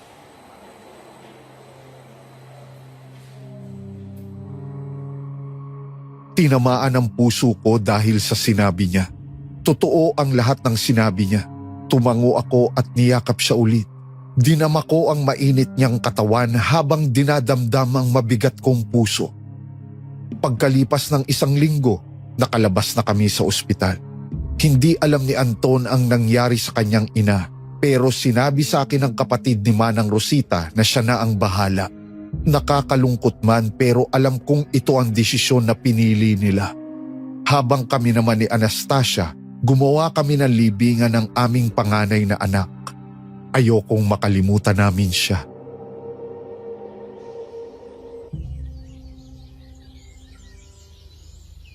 Ano palang ipapangalan natin sa kanya? Anong gusto mo? Wilbert. Magandang pangalan yan. Hindi man natin alam kung anong kasarian ng anak natin. Parang gusto ko siyang tawagin sa pangalang yan. Maganda nga. Kung saan sasaya ang mahal ko, doon ako. Binubola mo na naman ako. Asan ang pambobola doon?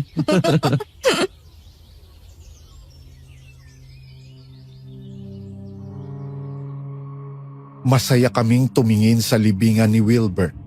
Habang nakatitig kami doon, inaalala ko ang dati naming baryo. Hindi nangyari ang ritual kaya hindi naisagawa ang plano ni Manong Jr.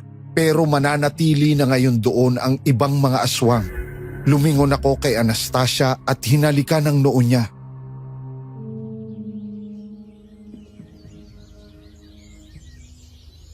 Gusto mo pa ba akong maging albularyo?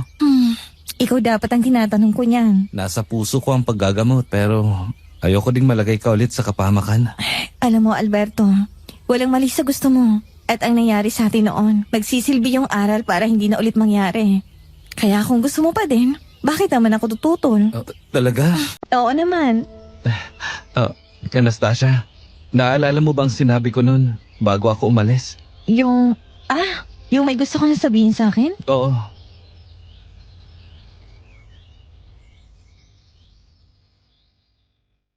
Kinakabahan kong nilabas ang singsing sa aking bulsa. Nakita ko ang pagkagulat niya nang makita niya yon. Unti-unting pumatak ang kanyang luha. Napangiti ako at mabilis yon na pinunasan.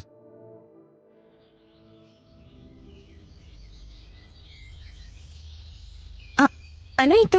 Anastasia, alam kong maraming nangyari sa atin nung nakaraang linggo. Ngunit gusto kong kunin ang oportunidad na to para kunin ang kamay mo sa harap ng anak natin. Alberto, Tatanggapin mo bang kagustuhan kong pakasalan ka? ang saya-saya ko. Oo, Alberto.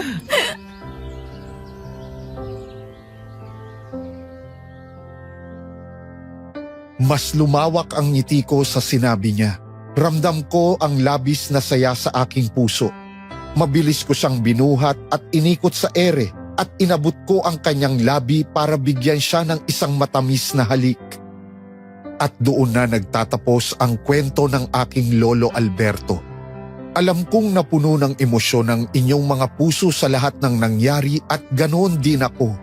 Hindi ko alam kung kailan ia-upload ang aking liham. Pero gusto ko lang malaman ninyo na ang araw kung kailan ko ito binigay ay araw din ng pagkamatay ng anak nilang si Wilbert. Hanggang dito na lamang po. Sana nagustuhan ninyo ang kwento. Maraming salamat po ulit sa team at sa lahat ng nakikinig. Ako muli si Oscar, nagpapaalam.